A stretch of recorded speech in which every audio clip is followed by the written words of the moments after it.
नमस्कार दोस्तों। आज हम डिस्कस करने जा रहे हैं सिसिप 3.1 का चैप्टर नंबर 16 वेल्डिंग कंज्यूमेबल। तो वेल्डिंग कंज्यूमेबल में अभी तक हमने क्या किया? अभी तक हमने पूरा कंटेंट के बारे में डिस्कस किया और typical duty of welding inspector का before welding, after welding and during welding, क्या इंस्पेक्शन का ड्यूटी, वेल्डिंग इंस्पेक्टर का क्या ड्यूटी होता है उसके बारे में डेप्थ में डिस्कस किया। विजुअल इंस्पेक्शन कैसे करते हैं तो उसके बारे में पूरा डेप्थ में डिस्कस किया कि भाई कितना लेंथ होना चाहिए, 600 लेंथ, और एंगल जो है 30 से ज़्यादा नहीं होना चाहिए, और सॉरी 30 से ज़्यादा होना चाहिए, और 600 से कम में उसका लेंथ होना चाहिए। वो सब चीज़ के बारे में हमने डिस्कस किया कि हमारा आंखों से कैसे विजुअल करना, कितना एंगल रखना चाहिए, वो सब चीज़। उसके बाद हमने टर्म्स एंड डेफिनेशन के बारे में डिस्कस किया कि वेल्डिंग जो होता है उसका ग्रूव एंगल कैसा होता है, उसका वीविंग करते हैं तो कैसा जाता है, उसका हीट फैक्टर जोन क्या है, उसका वेल्ड जोन क्या है, उसका वेल्डिंग किसको बोलते हैं, टोई किसको बोलते हैं, और रूट किसको बोलते हैं, फाइनल किसको बोलते हैं, कैपिंग किसको बोलते हैं, वो सब चीज़ के बारे में पूरा डेप्थ में डिस्कस किया। हीट फैक्टर जोन के बारे में, और उसका ग्रूव एंगल जो वी ग्रूव है, सिंगल वी कब यूज़ करने का, डबल वी कब यूज़ करने का, और उसमें एंगल कितना होता है, वो सब चीज़ के बारे में भी हमने पूरा डेप्थ में डिस्कस किया। तो इसके बाद में हमने डिस्कस किया हमारा welding imperfection and material inspection के बारे में पूरा डेप्थ में डिस्कस किया। और उसमें क्या हमने डिस्कस किया, जितना भी डिसकंटिन्यूटी होता है, वेल्डिंग इम्परफेक्शन जितना होता है, और कितना कितना एक्सेप्टेबल है, कितना नहीं एक्सेप्टेबल है, उसके बारे में पूरा डेप्थ में हमने डिस्कस किया। और चैप्टर नंबर 3 और चैप्टर नंबर 17, वो दोनों जो चैप्टर है उसमें से सबसे ज्यादा क्वेश्चन आते हैं। 40% क्वेश्चन, टोटल 148 क्वेश्चन पूछे जाते हैं पांचों पेपर मिला के। टोटल 5 पेपर है, जनरल जनरल पेपर, स्पेसिफिक और general, specific, pipe, plate and macro. तो ये पांचों पेपर में से 148 क्वेश्चन टोटल रहते हैं, और वो 148 क्वेश्चन में सबसे ज्यादा 40% क्वेश्चन जो है वो चैप्टर नंबर 3 और चैप्टर नंबर 17 में आते हैं। तो सब लोगों को वो सब चीज देखना चाहिए। उसके बाद में डिस्ट्रक्टिव टेस्ट के बारे में डिस्कस किया कि दो टाइप के क्वांटिटेटिव टेस्ट, दो टाइप के टेस्टिंग होता है, क्वांटिटेटिव एंड क्वालिटेटिव। क्वालिटेटिव में जैसे कि हार्डनेस है, सॉरी क्वांटिटेटिव में जैसे हार्डनेस है, इम्पैक्ट टफनेस है, और हमारा टेंसाइल टेस्ट है, वो सब में हमको क्वांटिटी मेजर करना पड़ता है। क्वांटिटी हमारा एक रहेगा, कुछ नंबरिंग रहेगा, तो उसी को बोलते हैं क्वांटिटेटिव। जैसे कि हार्डनेस है हमारा 250 से ज़्यादा नहीं जाना चाहिए, वो सब चीज़ हो गया एक क्वांटिटेटिव, ठीक है। क्वालिटेटिव टेस्ट में क्या होता है कि भाई बैंड टेस्ट है, उसमें हमको विजुअली क्लियर करना पड़ता है कि ऐसा नहीं है कि उसमें 5% बैंड चलेगा, 5-6%, ऐसा कुछ नहीं है। हमको विजुअली एक्सेप्ट करना है कि उसमें कुछ है, डिफेक्ट है कि नहीं है, वो एक्सेप्ट है कि रिजेक्ट है, ऐसे ही हमको आंसर देना रहता है। तो उसको बोलते हैं क्वालिटेटिव टेस्ट। तो वो सब चीज के बारे में हमने डिस्ट्रक्टिव टेस्ट के बारे में डिस्कस किया, बिल्डिंग प्रोसीजर के बारे में डिस्कस किया, और बिल्डर क्वालिफिकेशन कैसे होता है उसके बारे में डिस्कस किया। विजुअल एग्जामिनेशन कंपलसरी है, पीटीएमटी दोनों में से कोई एक कंपलसरी है, आरटीयूटी दोनों में से कोई एक कंपलसरी है। फिर उसके बाद वेल्डिंग प्रोसीजर क्वालिफिकेशन करते हैं, डब्ल्यूपीएस बनाते हैं, तो उसमें टेंसाइल बैंड एंड मैक्रो ये तीनों तो कंपलसरी है। उसके बाद क्लाइंट अगर चाहता है तो अलग से हार्डनेस, कोरोजन और मैक्रो आप डलवा सकते हैं, ठीक है। वो तीनों चीज माइक्रो डलवा सकते हैं, ठीक है। वो तीनों चीज एक्स्ट्रा अगर रिक्वायरमेंट है, एक्स्ट्रा आपको मनी है, एक्स्ट्रा कॉस्ट आपको कंट्रोल दे रहा है तो क्लाइंट दे रहा है, तो आप ऐसा भी कर सकते हैं, कोई प्रॉब्लम नहीं है। लेकिन जनरली क्या होता है, टेंसाइल बैंड एंड मैक्रो वो तीनों तो कंपलसरी ही है डब्ल्यूपीएस बनाने में। उसके बाद पीटी एमटी दोनों में से कोई एक, आरटी यूटी दोनों में से कोई एक, और विजुअल एग्जामिनेशन इतना कंपलसरी है। तो ये हमारा हो गया पीक्यूआर। पीक्यूआर बनने के बाद हमारा डब्ल्यूपीएस बन जाता है। डब्ल्यूपीएस, हम डब्ल्यूपीएस के हिसाब से फिर वेल्डर क्वालिफिकेशन करते हैं। वेल्डर क्वालिफिकेशन करने के टाइम हमको देखना है कि भाई वेल्डर जो है उसका स्किल कैसा है, उसका एसेंशियल वेरिएबल सब चीज देखना है, नॉन एसेंशियल वेरिएबल भी वैसे तो काउंटर करना ही है, ठीक है। डब्ल्यूपीएस में हमको नॉन एसेंशियल वेरिएबल ही राइट करना कंपलसरी है। मटेरियल इंस्पेक्शन के बारे में पूरा डेप्थ में डिस्कस किया। कार्बन का क्या काम है, क्रोम का क्या काम, क्रोम का कोरोजन रेजिस्टेंस, कार्बन का स्ट्रेंथ बढ़ाता है, मैंगनीज है वो क्रिप रेजिस्टेंस है, सॉरी मोली क्रिप रेजिस्टेंस है, मैंगनीज है टफनेस के लिए इंक्रीज करता है। तो सबका अपना अपना काम है। जैसा हमारा बॉडी है उसमें ब्लड सेल का कुछ काम अलग है, ब्लड का कुछ अलग काम है, ऊपर से वो हमारा स्किन है उसका काम अलग है, हेयर है उसका काम अलग है। तो सबका वैसे ही एक मटेरियल में भी एक पार्ट में, पार्ट बाय पार्ट हमारा बॉडी के हिसाब से कंपेयर करके वो भी समझाया है कि भाई क्रोम बॉडी में कम हो जाएगा, मटेरियल बॉडी जो है उसमें से क्रोम कम हो जाएगा तो कोरोजन रेजिस्टेंस स्टार्ट होगा, क्योंकि फेरस ऑक्साइड बनना स्टार्ट होगा। तो क्रोमियम कार्बाइड और क्रोमियम ऑक्साइड बन के कोरोजन निकल जाएगा, तो मटेरियल वहां से सड़ना स्टार्ट होगा। तो वो सब चीज बारे में पूरा डेप्थ में हमने डिस्कस किया। मटेरियल इंस्पेक्शन के बारे में कोड एंड स्टैंडर्ड के बारे में एकदम दो ही पेज का है तो वो आप हाथ से कर लेंगे तो कोई प्रॉब्लम नहीं है। वेल्डिंग सिंबल जो है उसके बारे में पूरा डेप्थ में डिस्कस किया कि भाई एरो लाइन होता है तो क्या होता है, फ्लैग सिंबल कैसे दिखाते हैं, ऑल अराउंड वेल्ड मारना है तो कैसे दिखाते हैं, वो सब चीज के बारे में पूरा डेप्थ में डिस्कस किया हमारा चैप्टर नंबर 9 में। इंट्रोडक्शन ऑफ वेल्डिंग प्रोसेस में एमएमए विग एमएमए टिग मैग और एसडब्ल्यू के बारे में पूरा इंट्रोडक्शन किया कि constant current process, constant voltage process के बारे में पूरा डेप्थ में डिस्कस किया। एमएमए वेल्डिंग के बारे में भी पूरा 2 घंटे का हमने सेशन लिया, टिग वेल्डिंग का भी 2 घंटे का सेशन लिया। आज हम सेशन स्टार्ट कर रहे हैं वेल्डिंग कंज्यूमेबल के बारे में। तो आज हमारा सेशन है welding consumable. Okay, welding consumable क्या है? Welding consumable are defined as all that used during the production of the weld. देखो, प्रोडक्शन जब आपको स्टार्ट करना है तो वेल्डिंग कंज्यूमेबल मोस्ट इंपोर्टेंट बन जाता है। वेल्डिंग मानना है तो वेल्डिंग कंज्यूमेबल आपका मोस्ट इंपोर्टेंट बन जाता है। तो वेल्डिंग कंज्यूमेबल ये है कि आपको ड्यूरिंग प्रोडक्शन वेल्ड आपको जो यूज करना रहता है, आपको फिलर देना रहता है, फिलर है या कंज्यूमेबल देना रहता है, उसी को वेल्डिंग कंज्यूमेबल बोलते हैं। ठीक है, this list could be included all thing used up to the production of the weld, and however we normally refer the welding consumable those items used up by a particular welding process। अलग अलग welding process के लिए अलग अलग welding consumable होता है। जैसे कि हमारा एसडब्ल्यू वेल्डिंग, सॉरी हमारा आर्क वेल्डिंग, तो आर्क वेल्डिंग के लिए जो इलेक्ट्रोड यूज होता है वो हमारा जीटीडब्ल्यू वेल्डिंग है तो उसमें फिलर वायर यूज होता है, वो फ्लग जो है वो हमारा जनरली यूज होता है एसडब्ल्यू वेल्डिंग में, और गैसीज जो है वो टिग वेल्डिंग में जनरली यूज होता है, उसका सिलेंडर ऐसा होता है। तो इसके बारे में पूरा हम आज डेप्थ में जाएंगे। ठीक है, ऑलरेडी हमने एएसएमई सेक्शन 2C ऑलरेडी हमने डेप्थ में लाइन बाय लाइन किया ही है,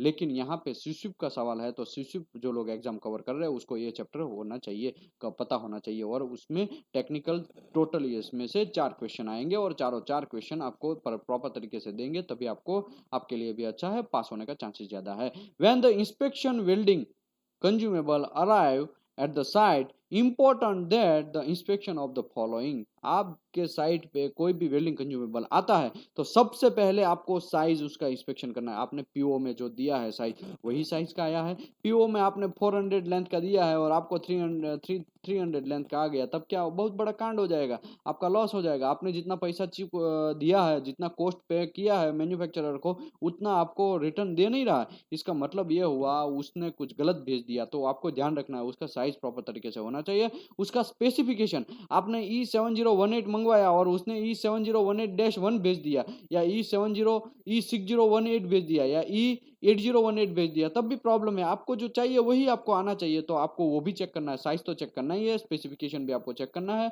उसका कंडीशन कैसा है, आपको जो भेजा है साइट पे वो टूटा हुआ है, फटा हुआ है, स्लग, अगर एसएमडब्ल्यू का E7018 है तो वो उसका फ्लक्स जो है वो नीचे गिर गया है या फिर डैमेज हुआ है, वो सब चीज आपको देखना है।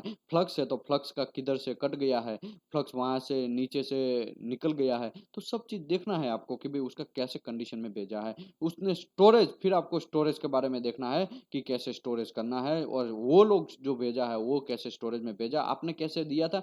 देखो, ये सब चीज के बारे में सेक्शन 2C में हमने एक एक साइज कितना टाइप का होता है, और का कौन सा स्पेसिफिकेशन होना चाहिए, स्टोरेज करना है तो कैसे स्टोरेज करना है, कितना टेम्परेचर रहना चाहिए, ह्यूमिडिटी कितना रहना चाहिए, सब चीज पूरा डेप्थ में डिस्कस किया है। लेकिन यहाँ पे आप समझ लीजिए कि आपको ये 4 चीज पता होना चाहिए। क्वेश्चन आएगा कि when the inspecting welding consumable arriving at a site, what is the important for inspection।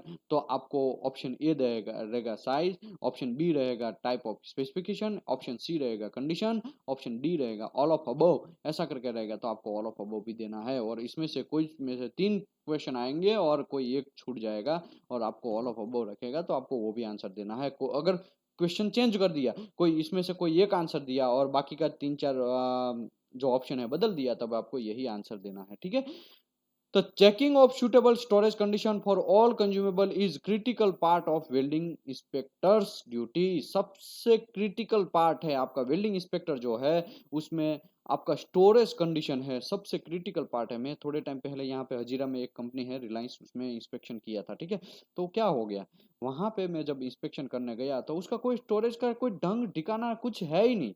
मेरा कहने का मतलब कंपनी बहुत अच्छा है, लेकिन जो सब कॉन्ट्रैक्टर है, जो सब कॉन को में दिया गया है काम, वो एकदम पुअर है। तो कहने का मतलब ये है स्टोरेज आपको एज पर कोड होना चाहिए, और स्टोरेज कैसा होना चाहिए वो आगे आएगा तो मैं समझाएगा। लेकिन स्टोरेज अगर प्रॉपर नहीं है तो आपका पूरा वेल्डिंग कंज्यूमेबल है डैमेज होने का चांसेस है, और उसमें कुछ कांड होने का चांसेस है, हाइड्रोजन क्रैक आने का चांसेस है, पोरोसिटी आने का चांसेस है, बहुत सारा मसला ऑलरेडी हम चैप्टर नंबर 3 में डिस्कस किया, वो होने का चांसेस है। Okay, consumable for MMA welding, सभी कंज्यूमेबल के बारे में हम डिस्कस करेंगे, लेकिन आज हम आर्क वेल्डिंग का पहले स्टार्ट करते हैं। Welding consumable for MMA, MMA मतलब मैन्युअल मेटल आर्क वेल्डिंग, ठीक है, मतलब आर्क वेल्डिंग मतलब SMAW welding, shielded metal arc welding, ठीक है, इसी की बात है। तो यहाँ पे सीसीप में एग्जाम में आप देने बैठेंगे तो हम एसएमएडब्ल्यू नहीं लिखा होगा, आपको एमएमएडब्ल्यू लिखा होगा, तो उसके हिसाब से आपको मैन्युअल मेटल आर्क वेल्डिंग के हिसाब से आपको नाम याद रखना है। Welding consumable for MMA consist of core wire typically between 300 and 300 and 450, 350 and 450 length, and उसका डायमीटर है 2.5 से 6 mm के बीच में होता है। देखो आपका जो इलेक्ट्रोड का लेंथ है वो 350 से 450 के बीच में होना चाहिए, ठीक है, जनरली 350 लोग ज़्यादा लेते हैं, 450 के लोग एमएम के लेंथ वाला भी इलेक्ट्रोड ज़्यादातर लेते हैं, ठीक है। 2.5 का इलेक्ट्रोड ज़्यादा होता है, यूज़ होता है, 3.2 का यूज़ होता है, 4 का डाया का यूज़ होता है, और 3.315 का भी जनरली यूज़ होता है, 6 डाया का बहुत रेयर केस में यूज़ होता है, 5 डाया का रेयर केस में यूज़ होता है, ठीक है। तो जनरली आपको क्या है वो पता होना है, कौन से साइज़ का होता है वो आपको पता होना चाहिए। ऑलरेडी ये कितना है क्या है, और एएसएमई सेक्शन 2C एसएफए 5.1 में हमने डिस्कस किया, 5.3 में, 5.4 में, सब में डिस्कस किया है, ठीक है। एमएमडब्ल्यू का वेल्डिंग का इलेक्ट्रोड का साइज लेंथ विड्थ कितना होना चाहिए, उसमें फ्लक्स भी पीछे की साइड होल्डर लगाते हैं, उसमें कितना होल्डर में आप लगा सकते हैं, उतना फ्लक्स कितना छूटा होना चाहिए वो भी वहां पे लिखा, आपने देखा होगा इलेक्ट्रोड का कंज्यूमेबल है, ऊपर फ्लक्स नहीं है, देखे सबसे ऊपर में ये यहाँ पे जो मैं कर्सर वहाँ घुमा रहा हूँ उसका भी लेंथ विड्थ साइज वो सब दिया है। ये टेपरिंग कितना करना है 2.2 to 3 times of electrode dia, वो भी कोड में दिया है सेक्शन 2C में, ठीक है। यहाँ पे अगर हम यहाँ पे देखो ये जो है यहाँ पे ये उसका फर्स्ट पॉइंट है, इग्निशन पॉइंट है, स्टार्ट पॉइंट है, वहाँ पे भी उसको थोड़ा टेपर करना चाहिए, वहाँ पे कभी कभी लोग प्रॉपर इग्निशन मिले इसके लिए ग्रेफाइट भी कुछ कुछ लोग कुछ कंपनियां लगा के देती है, तो वेल एंड गुड, बहुत अच्छी बात है, ठीक। तो आपको वो सब चीज देखना चाहिए कैसा होता है, आपको पता होना चाहिए। Okay, other length and diameter are available, देखो यहाँ पे क्लियर लिखा है कि अदर भी लेंथ और डायमीटर आपके पास अवेलेबल है, वो भी आप मंगवा सकते हैं, लेकिन जनरल टिपिकल साइज कितना होता है 350 से 450, और लेंथ उसका और डायमीटर है 2.5 से 6 डाया का जनरली इलेक्ट्रोड मार्केट में अवेलेबल स्टैंडर्ड साइज रहता है। तो wire is covered with extrude flux coating, तो वायर आपने देखा होगा कि भाई वायर जो है वो फ्लक्स कोटिंग से कवर होता है, ये आपका एसएमएडब्ल्यू का इलेक्ट्रोड है, इसमें ये जो है वो बोर वायर है, ठीक है, उसके अगल बगल में ये जो लगाया है वो फ्लक्स है, तो वो जो फ्लक्स है वो क्या है, वो जनरली आपको कितना लगाना चाहिए, क्या करना चाहिए, कैसे उसका एक्सट्रूड फ्लक्स जनरली कैसा होता है, मैन्युफैक्चरिंग कंपनी में मैं आपको बोलता हूँ एक ये ऐसा पहले बेयर वायर बना देते हैं, बेयर वायर का प्रॉपर डायमेंशन में कटिंग कर देते हैं, फिर क्या होता है एक चॉकलेट टाइप रहेगा ये हमारा फ्लक्स, ठीक है, चॉकलेट या आप केक टाइप समझिए, आप वो जनरली लोग इंडस्ट्री में मैन्युफैक्चरिंग हिसाब है, बॉयलर है, बहुत सारी कंपनियां हैं, वो सब उसको बोलती है केक, तो केक जो है केक टाइप का ही रहता है, उसको ऊपर से आपको फ्लो करना है और अंदर वो इलेक्ट्रोड को फ्लो करना है, तो वो प्रॉपर तरीके से अच्छी तरीके से ऊपर उसके ऊपर डाई के अंदर फिट हो जाएगा, और जो फ्लक्स है उसके ऊपर प्रॉपर तरीके से लग जाएगा। फ्लक्स भी कैसा लगना चाहिए वो भी आगे आएगा तो मैं समझाएगा, लेकिन यहाँ पे एक्सट्रूड फ्लक्स कोटिंग मतलब कि कोटिंग कैसे लगाना है, एक आप अपने एक जनरल में आपको कैसे समझाएगा कि एक आपका इलेक्ट्रोड का बोर वायर है, ठीक है, एक वायर जैसा है, उसके ऊपर आपको फ्लक्स लगाना है, तो क्या होगा एक डाई रहेगा, वो डाई के अंदर उसको डाल देना है, ऊपर से हॉल रहेगा और या साइड से हॉल रहेगा या उसके पैरेलल हॉल रहेगा, वहां से वो जैसे हम केक को जैसे दबाते हैं तो कैसे एकदम ढीला रहता है, वैसे ही वो फ्लक्स रहता है ढीला, उसको दबाएंगे तो पूरी अंदर फिट हो जाएगा और प्रॉपर तरीके से अगल बगल में फ्लक्स उसमें कोटेड हो जाएगा, तो ऐसा जनरली होता है, ठीक है। तो core wire is generally low quality rhyming steel, तो कोर वायर है जनरली लो क्वालिटी और रिमिंग स्टील का होता है, और as the weld can consider as a casting, and therefore the weld can be refined by the addition cleaning refining agent of the flux coated। देखो flux coating होता है, खाली flux आपने लगा दिया इसका मतलब क्या है हो गया क्लियर काम, ऐसा नहीं है, फ्लक्स के अंदर भी बहुत डिफरेंट डिफरेंट क्वालिटी का टाइप का उसमें केमिकल कंपोजिशन डाला जाता है। कभी कभी प्रॉपर तरीके से इग्निशन कर देंगे तो वैसा उसके लिए पोटेशियम डाल दिया जाता है। फिर कभी कभी वहाँ पे धुआं निकालने के लिए उसके अंदर स्टेबिलिटी इंप्रूव करने के लिए, इग्निशन इंप्रूव करने के लिए जनरली उसमें कुछ ना कुछ केमिकल ऐड कर दिए जाते हैं। तो कौन कौन से केमिकल है वो मैं आपको बताता हूँ। अभी अभी आगे लिखा है, flux coating contain many element and component that all have variety of job during welding. क्योंकि वेल्डिंग के दरमियान तो बहुत सारा वैरायटी ऑफ जॉब रहता है, तो आपको उसमें जो फ्लक्स है उसमें क्या क्या डालना चाहिए। सिलिका जनरली डालते हैं। सिलिका क्यों डालते हैं?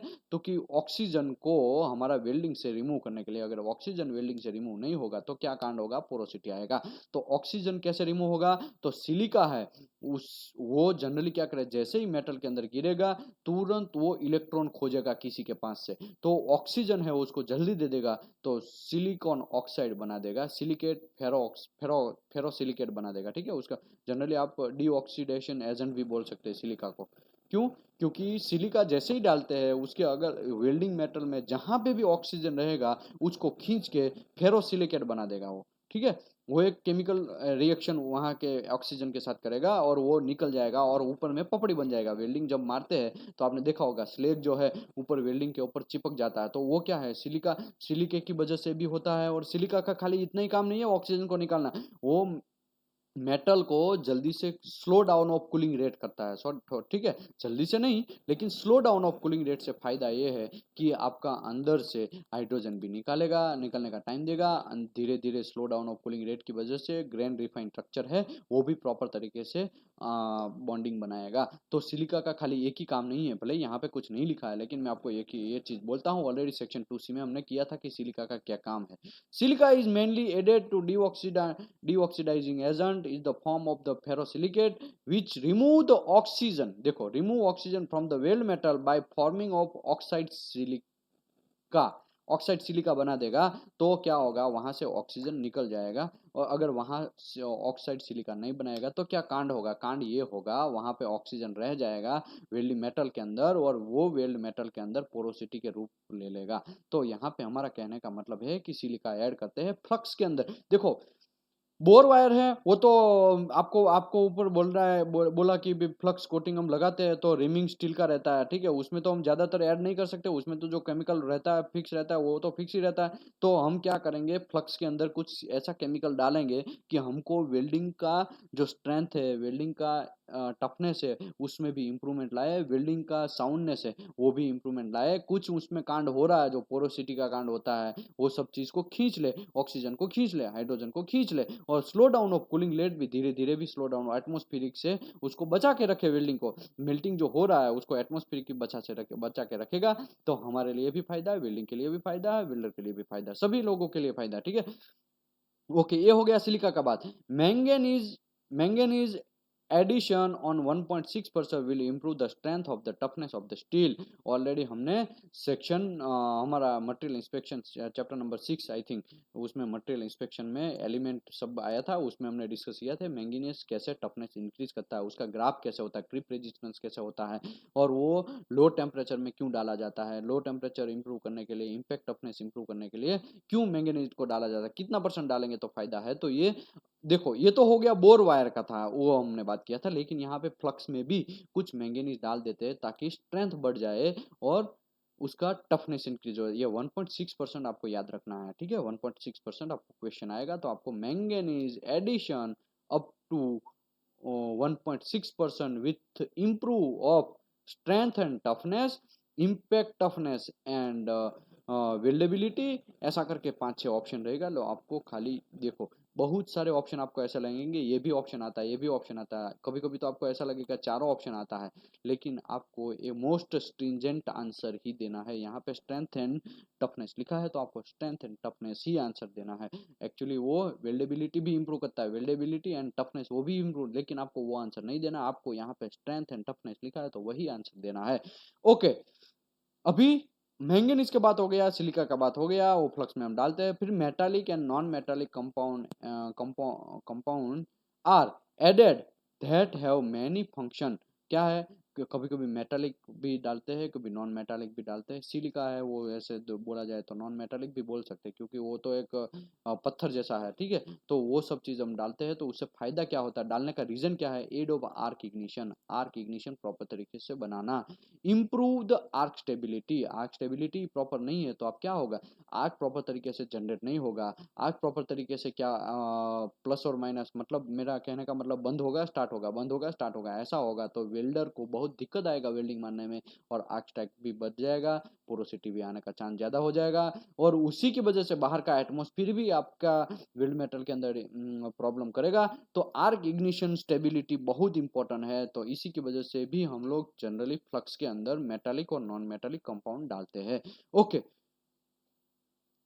Produce the shielding gas to protect the arc column. कभी कभी आपने देखा होगा आर्क वेल्डिंग मारते हैं तो व्हाइट व्हाइट कलर का धुआं बाहर वेल्डिंग से अंदर से निकलता है, तो वो क्या है, वो जो है वो CO2 है। तो CO2 का काम क्या है, जैसे आर्गन का काम क्या है, आर्गन का शील्डिंग करना था, वैसे ये जो गैस धुआं निकलता है वो भी बाहर का एटमोस्फियर को मेटल के अंदर नहीं आने देगा, उसका भी काम है। खाली ऐसे ही वेल्डिंग मारते हैं इसी की वजह से निकलता है ऐसा नहीं है, वो जानबूझ के उसमें डाला जाता है ताकि हमारा वेल्डिंग का एटमोस्फियरिक जो कंडीशन है वो वेल्डिंग के अंदर इफेक्ट ना करे। उसी की वजह से जनरली आपने देखा होगा कि व्हाइट व्हाइट धुआं निकलता, दूर से आप देखेंगे, कभी कभी जो लोग प्रोजेक्ट में काम करते हैं वो लोगों ने देखा होगा कि दूर से आप देखेंगे तो धुआं निकलता रहता है, तो आपको पता चल जाएगा वहां पे वेल्डिंग हो रहा है। तो इसका मतलब क्या हुआ, इसका मतलब ये हुआ कि वो गुड वेल्डिंग है, जिसमें धुआं कम निकलता है वो प्रॉब्लमेटिक वाला है, जिसमें धुआं ज्यादा निकलता है वो वेरी गुड है। लेकिन भले ही एक बात अलग है कि वो हेल्थ के लिए इफेक्टिव है, लेकिन जो धुआं ज्यादा निकलेगा तो धुआं निकलने से आपका वेल्ड मेटल का जो आपका प्रॉपर्टी है वो भी प्रॉपर तरीके से अच्छे से रहेगा, और बाहर का एटमॉस्फेरिक आपको इफेक्ट नहीं करेगा आपका वेल्ड मेटल के प्रॉपर्टी के ऊपर, तभी आपका वेल्ड मेटल प्रॉपर्टी इंप्रूव होगा। ओके, आगे बढ़ते हैं। Refine and cleaning the solidification weld metal. कभी कभी क्या ग्रैंड रिफाइनर डालते हैं, कभी नियोबियम डालते हैं, टिटेनियम डालते हैं, उसका रीजन क्या है, उसका रीजन ये है कि वो स्टेबिलाईजर है। तो स्टेबिलाईजर से क्या होगा, सॉलिडिफिकेशन जो होगा वो प्रॉपर तरीके से होगा, एक दूसरे के लेन देन से होगा, इलेक्ट्रॉन की लेन देन से, ठीक है। यहाँ पे लेन देन जो मैं बोल रहा हूँ वो पूरा माइक्रोबायोलॉजी के स्ट्रक्चर के हिसाब से बोल रहा हूँ, तो आप ऐसा मत समझिए ये साला लेन देन यहाँ पे भी होता है भाई, यहाँ पे इलेक्ट्रॉन का लेन देन होता है। बाहर की कक्षा जो होती है उसमें इलेक्ट्रॉन का लेन देन की वजह से एक दूसरे को देते हैं लेते हैं, जिसको चाहिए वो लेता है, जिसको चाहिए नहीं चाहिए वो देता है, तभी वो प्रॉपर तरीके से बॉन्डिंग होता है। तो उसी की वजह से भी हम कभी कभी रिफाइन करने के लिए भी, वो सॉलिडिफिकेशन भी प्रॉपर तरीके से करने के लिए भी हम नॉन मेटालिक और मेटालिक कंपाउंड डालते हैं। Okay, for the slag with protect the solidification weld metal, वो स्लेग जो है वो सॉलिडिफिकेशन वेल्ड मेटल है उसको प्रोटेक्ट करता है, ऊपर का जो हमारा वेल्डिंग है वो प्रॉपर तरीके से वहां पे बैठ जाएगा, ताकि जब तक ठंडा नहीं होता है तब तक बाहर का एटमोस्फियर को वो अंदर घुसने नहीं देता, ऊपर स्लेग आ जाता है, ठीक है। तो उसी की वजह से भी हमको बहुत फायदा है स्लेग का, ठीक है। From the slag which protect the solidification weld metal, add the alloying element. Alloying element जो है वो भी ऐड हम कभी कभी करते हैं, कभी कभी हम उसमें मैंगनीज डालते हैं। मैं ऊपर अभी पहले बोला कि अलोइंग एलिमेंट भी कभी कभी डाल दिया जाता है, कभी कभी नियोबियम डाल दिया जाता है, कभी कभी टिटेनियम, वो सब अलोइंग एलिमेंट है, तो वो डालने से हमको फायदा यह है स्टेबिलिटी आपका वेल्डिंग का अच्छा रहेगा, और वेल्डिंग में कोई पोरोसिटी आने का चांस कम रहेगा। Control hydrogen content of the weld metal. Hydrogen content जो है, हाइड्रोजन सबसे बड़ा हमारा इनेमी है। हाइड्रोजन क्या करेगा, हाइड्रोजन क्रैक लाएगा। ऑलरेडी मैं पहले भी सेशन में समझाया कि हाइड्रोजन क्रैक क्यों आता है, वेल्ड मेटल के अंदर हाइड्रोजन है वो बैठ जाएगा।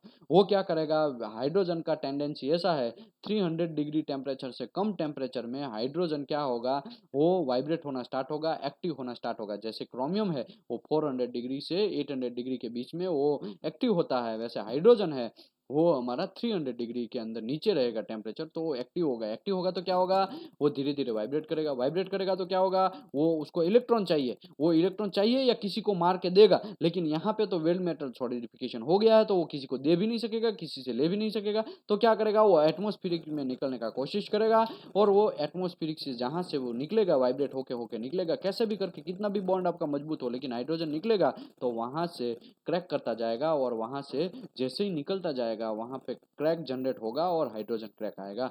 जनरली हाइड्रोजन क्रैक को कोल्ड क्रैक भी बोलते हैं, क्योंकि वो आप डिले क्रैक भी बोलते हैं, क्योंकि आफ्टर वेल्डिंग के बाद थोड़ी टाइम के बाद आता है, 72 आवर्स के तक आता है। 42 से 72 आवर्स वेल्डिंग मार दिया, उसके बाद 42 आवर्स से 72 आवर्स के बीच में आता है। ऑलरेडी हाइड्रोजन क्रैक में हमने पूरा डेप्थ में डिस्कस किया है, ठीक है। From a cone at the end of the electrode which direct to the arc, तो आपको कॉन जो है वो भी इसके हिसाब से देखना चाहिए, वो उसी की वजह से भी डालते हैं। इलेक्ट्रोड फॉर द एमएमए मतलब SMAW are grouped depending upon the main constituents of the flux coating. देखो बाहर का फ्लक्स कोटिंग कैसा रखना है वो किसके ऊपर डिपेंड है, उसका ग्रुप है। हमने ऑलरेडी बोला है कि 3 टाइप का हमारा इलेक्ट्रोड रहता है, रूटाइल, बेसिक और सेल्यूलोज। जनरली रूटाइल जो है वो हाई प्रोडक्शन में डिपोजिशन ज़्यादा चाहिए, वहाँ पे रूटाइल इलेक्ट्रोड यूज़ करते हैं। जहाँ पे रूट अच्छा सा मारना है वहाँ पे सेल्यूलोज इलेक्ट्रोड यूज़ करते हैं, और जहाँ पे हमारा हाइड्रोजन का बहुत मसला रहता है, हाई क्वालिटी वेल्ड मारना है, वहाँ पे बेसिक वेल्डिंग इलेक्ट्रोड यूज होता है। रूटाइल इलेक्ट्रोड मतलब E7018, जो 8 है रूटाइल इलेक्ट्रोड मतलब ये नहीं, लेकिन जो 8 है वहाँ पे 0 1 रहेगा तो बेसिक सॉरी सेल्यूलोज इलेक्ट्रोड समझना है हमको, और 0 1 अगर रहेगा तो सेल्यूलोज, 2 3 एंड 4 रहेगा तो हमारा रूटाइल इलेक्ट्रोड, एंड हमारा 5 6 7 8 रहेगा। 7 अभी जनरली बहुत कम यूज होता है, लेकिन 5 6 8 होगा तो हमारा उसको बोलते हैं बेसिक इलेक्ट्रोड। E7018 तो मतलब हो गया बेसिक, यहाँ पे मैं दिखा रहा हूँ E7018 मतलब बेसिक। E7010 तो हो गया सेल्यूलोज। E7011 तो हो गया सेल्यूलोज। E7013 तो हो गया रूटाइल। E7014 तो हो गया हेवी रूटाइल। E7015 तो हो गया बेसिक। E7016 तो हो गया बेसिक। E7018 तो हो गया बेसिक। तो मैं यहाँ पे मेरा कहने का मतलब लास्ट जो नंबर है वो चेंज होगा तो हमको पता चलेगा उसका क्या क्लासिफिकेशन है। ओके, तो मैं आशा करता हूँ आपको ये सब चीज़ समझ में आया होगा। ओके, अभी रूटाइल इलेक्ट्रोड है उसमें क्या हो, जनरली वाइट धुआं ही निकलता है, उसमें भी CO2 रहता है, बेसिक में भी CO2 रहता है, और सेल्यूलोज है उसमें हाइड्रोजन प्लस CO2 रहता है, ठीक है। क्योंकि सेल्यूलोज में 50% से ज़्यादा 70% से ज़्यादा हाइड्रोजन हमारा फ्लक्स में रहता है, तो उसी की वजह से वहाँ पे हाइड्रोजन क्रैक आने का चांसेस ज़्यादा रहता है सेल्यूलोज इलेक्ट्रोड में। इसी के लिए जनरली लोग कम यूज़ करते हैं, खाली रूट में ही यूज़ करते हैं, ठीक है। रूटाइल इलेक्ट्रोड जहाँ पे हमारा प्रोडक्टिविटी बढ़ाना है वहाँ पे रूटाइल इलेक्ट्रोड यूज होता है, जहाँ पे हमको बेसिक इलेक्ट्रोड यूज करना है, हमें हाई क्वालिटी वेल्डिंग यूज करना है, वहाँ पे हमको बेसिक इलेक्ट्रोड यूज करना चाहिए। ओके, कंस्टिट्यूट क्या होता है, रूटाइल इलेक्ट्रोड में टिटेनिया डाला जाता है, और बेसिक इलेक्ट्रोड में कैल्शियम कंपोनेंट डाला जाता है, और सेल्यूलोज इलेक्ट्रोड में सेल्यूलोज डाला जाता है। सेल्यूलोज मतलब क्या, वो जो हमारा पेड़ रहता है, पेड़ पौधे का वो जो हमारा वो रहता है, पत्ती रहता है, वो सबको सेल्यूलोज बोलते हैं, ठीक है। जनरल जस्ट एक्सप्लेन के लिए मैं समझाया। हमारा जो ट्रीज रहता है, वो ट्री का जो भी रहता है वुड, वो सब सेल्यूलोज में गिना जाता है, ठीक है। एच जस्ट एग्जाम्पल के लिए मैं समझाया, ऐसा मत समझिए कि यही सेल्यूलोज है, ये तो होता ही है, बाकी उसमें कुछ पार्टिसिपेट भी ऐड करते हैं, ठीक है। आगे बढ़ते हैं। सम बेसिक इलेक्ट्रोड में tripped with carbon compound and which are argon ignition. देखो आगे थोड़ा उसने टेपर किया है, तो उसमें क्या होता है, कार्बन उसमें थोड़ा डाल दिया जाता है। कार्बन क्या है, प्रॉपर तरीके से जलाएगा, ग्रेफाइट यहाँ पे लगा दिया जाता है। कभी कभी आपने देखा होगा कि ब्लैक ब्लैक कलर का यहाँ पे कुछ लगा हुआ रहता है, फिर वो है वो ग्रेफाइट लगाया है ताकि प्रॉपर तरीके से starting of arc ignition proper तरीके से स्टार्ट हो, ठीक है। उसी की वजह से उसको वहां पे लगाया जाता है। ओके, अभी क्या है यहाँ पे एक इलेक्ट्रोड दिखाया है BSEN के स्टैंडर्ड के हिसाब से, यूरोपियन स्टैंडर्ड के हिसाब से। ई का मतलब है इलेक्ट्रोड, 46 का मतलब है उसका टेंसाइल स्ट्रेंथ। 46 मतलब यहाँ पे देखिए 46 यहाँ पे दिखाया है, मैं यहाँ पे हमारा कर्सर घुमा रहा हूँ, वहाँ पे 530 to 630 टेंसाइल स्ट्रेंथ न्यूटन पर mm स्क्वायर अमेरिकन स्टैंडर्ड के हिसाब से। यहाँ पे यील्ड स्ट्रेंथ पाउंड पर स्क्वायर इंच के हिसाब से अगर देंगे, PSI के हिसाब से देंगे तो वो हमारा ब्रिटेन स्टैंडर्ड के हिसाब से दिया है। यहाँ पे न्यूटन पर mm स्क्वायर में दिया है, तो आपको यही याद रखना है, ठीक है। ई का मतलब आपका इलेक्ट्रोड हो गया। 46 का मतलब यहाँ पे टेबल में दिया है कि टेंसाइल स्ट्रेंथ 46 मतलब 460 उसका यील्ड स्ट्रेंथ हो गया, एलोंगेशन उसका 20 हो गया, और हमारा टेंसाइल स्ट्रेंथ 530 to 680 न्यूटन पर एम एम स्क्वायर हो गया।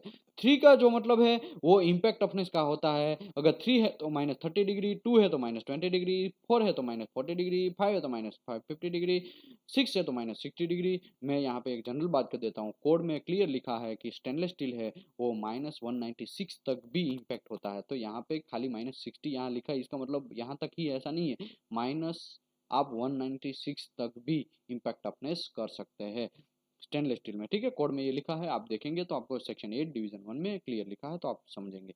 ओके, ये हो गया ई का मतलब इलेक्ट्रोड, 46 का मतलब हमारा यील्ड स्ट्रेंथ हो गया 460 न्यूटन पर एम एम स्क्वायर। 3 का मतलब हो गया यहाँ पे -30 डिग्री का इसका इम्पैक्ट टफनेस हो गया, अगर 2 है तो -20 डिग्री। 1 निकल मतलब क्या हो गया, इसका केमिकल कंपोजिशन है 1 निकल का मतलब उसमें 1.4% मैंगनीज और मोली उसमें नहीं है, और हमारा 0.6 से 1.2% उसमें निकल है। तो यहाँ पे केमिकल कंपोजिशन के लिए 1 निकल का मतलब हो गया। बी जो है वो हमारा जनरली बेसिक है, ए है तो एसिड है, एसिडिक है, बी है तो बेसिक है, सी है तो सेल्यूलोज है, आर है तो रूटाइल है, आर आर है तो थिक कोटेड रूटाइल है, और आर सी है तो रूटाइल सेल्यूलोज है, रूटाइल एसिडिक है, और रूटाइल बेसिक है आर बी। तो ठीक है, यहाँ पे बी का मतलब ये हो गया। ओके, अभी 5 का मतलब ये यहाँ पे ई का मतलब इलेक्ट्रोड हो गया, 460 न्यूटन पर एम एम स्क्वायर उसका ई स्ट्रेंथ हो गया। 3 का मतलब इम्पैक्ट -30 डिग्री हो गया। 1 निकल मतलब उसका केमिकल कंपोजिशन हो गया। बी जो है वो बेसिक इलेक्ट्रोड हो गया। सी है तो यहाँ पे सेल्यूलोज, ए है तो एसिडिक, आर है तो रूटाइल इलेक्ट्रोड, वो हो गया। 5 जो है उसका मतलब यहाँ पे कौन सा पोलरिटी है वो मतलब हो गया। अगर 5 है तो हमारा A C plus D C, sorry AC और डीसी पॉजिटिव पोलैरिटी। अगर यहाँ पे 1 है तो AC plus DC positive polarity, and 2 है तो डीसी पोलैरिटी। तो यहाँ पे ये 5 जो नंबर है वो पोलैरिटी डिफाइन करता है। 4 जो है वो पोजीशन डिफाइन करता है। 1 है तो ऑल पोजीशन, 2 है तो all position with except vertical, vertical को गिनने नहीं है लेकिन बाकी की सब पोजीशन। यहाँ पे 2 का मतलब हो गया। 4 का मतलब यहाँ पे हो गया flat butt weld and flat fillet weld ही मार सकते हैं आप, ओरिजेंटल वेल्डिंग नहीं मार सकते। 4 का मतलब यहाँ पे ये हो गया। H5 मतलब हाइड्रोजन परसेंटेज कितना है, H5 मतलब 5 ml पर 100 ग्राम, इसका मतलब ये हुआ। H10 मतलब 10 ml पर 100 ग्राम, 15 का मतलब है 15 ml पर 100 ग्राम। लेकिन आपको याद रखना है 8 ml से कम हाइड्रोजन रखना चाहिए। तो ये हो गया हमारा उसका डिस्क्रिप्शन, इलेक्ट्रोड का डिस्क्रिप्शन। ठीक है, ये यूरोपियन स्टैंडर्ड के हिसाब से हो गया। ठीक है, अभी आएगा जैसे जैसे वैसे वैसे समझाता जाएगा। BSCN देखो ये भी आपको याद रखना है। इसमें ये सब चीज़ तो आपका क्लोज बुक है, ओपन बुक है, उसमें ओपन बुक तो नहीं है लेकिन ये याद रखना नहीं है जनरली। लेकिन आपको ये याद रखना है कि इलेक्ट्रोड क्लासिफिकेशन सिस्टम किस में दिया है, EN 499, ये क्वेश्चन आपको आएगा। ठीक, तो आपको याद रखना है। ओके, इसमें दो मेथड है, एक ए मेथड एक बी मेथड। ऑलरेडी मैंने ऊपर समझाया, वही यहाँ पे ए मेथड में दिया है और बी मेथड में भी दिया है कि क्या क्या है उसका। इसके लिए मुझे इसमें ज़्यादा जाने का ज़रूरत नहीं है।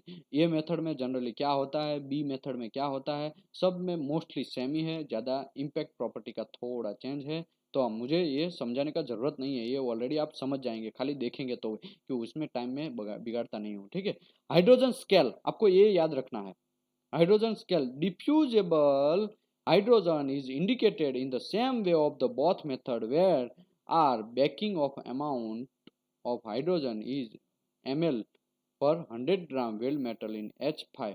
तो मतलब हो गया इज इक्वल टू 5 ml पर 100 ग्राम ऑफ वेल्ड मेटल। ये 5 ml क्या है, ये वेल्ड मेटल आप वेल्डिंग मारते, कोई आपके पास एक इलेक्ट्रोड है E7018-H5, ऐसा करके आपके पास इलेक्ट्रोड है। इसका मतलब क्या हुआ, इसका मतलब ये हुआ वो इलेक्ट्रोड का आप जब वेल्डिंग मारेंगे तब क्या कांड होगा, तब कांड ये होगा आप जब डिपोजिशन वेल्डिंग होता है, फ्लक्स जो निकलता है और वो जो हमारा बेयर वायर है वो डिपोजिट होता है वेल्ड मेटल के अंदर, तो क्या होगा उसमें हाइड्रोजन जो है वो वेल्ड मेटल के अंदर 100 ग्राम आप डिपोजिशन करेंगे तो 5 ml तक आपका वेल्ड मेटल के अंदर घुसेगा। इसका मतलब ये हुआ। ठीक है, तो यहाँ पे कंफ्यूजन होने का जरूरत नहीं है।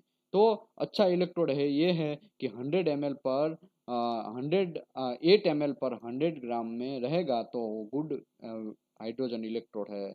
अदरवाइज हमारा प्रॉब्लम है, उसको बेकिंग करना पड़ेगा, वो सब हाइड्रोजन फ्लक्स के अंदर बैठ जाता है। फ्लक्स का क्या काम है? फ्लक्स के अंदर बहुत सारा इम्प्यूरिटीज रहता है, बहुत सारा कांड होता है। तो फ्लक्स में क्या होता है, जब वेल्डिंग नहीं मारते हैं, इलेक्ट्रोड जो है वो मार्केट में ऐसे ही पड़ा है, तब क्या होगा, जब इलेक्ट्रोड ऐसे ही हमारे पास पड़ा है, तब एयर में से हाइड्रोजन अंदर घुसेगा। क्यों? क्योंकि एयर का हाइड्रोजन फ्लक्स में इसके लिए घुसेगा क्योंकि वहाँ जो फ्लक्स है वो इम्प्यूरिटीज उसमें बहुत सारा, उसमें जो इलेक्ट्रॉन है वो जल्दी से हाइड्रोजन को मिल जाएगा, इसके लिए वो फ्लक्स में बैठने का ज़्यादा कोशिश करेगा। तो उसी की वजह से जनरली क्या होता है कि हाइड्रोजन है उसको बहुत अच्छा फीलिंग होगा वो फ्लक्स के अंदर, उसी की वजह से जैसे ही हम एयर में रखते हैं तुरंत बैठता है। इसी की वजह से हम बेकिंग करते हैं। बेकिंग कितना करते हैं, जनरली कोड में दिया है कि अगर एस एफ 5.1 में देखेंगे तो बेकिंग हमको करना है 260 टू 425 डिग्री टेम्परेचर बेकिंग करना है 1 से 2 आवर्स तक। तो वो करने से आपको फायदा ये है कि भाई यहाँ से हाइड्रोजन वो निकल जाएगा, टेम्परेचर बढ़ेगा तो हाइड्रोजन उसमें से छूट जाएगा। जैसे ही आपका टेम्परेचर इंक्रीज होगा तो आपका फ्लक्स में हाइड्रोजन नहीं रहेगा, फिर वैसा इलेक्ट्रोड आप वेल्डिंग मारेंगे तो वेल्ड मेटल के अंदर डिपॉजिट भी हाइड्रोजन नहीं होगा।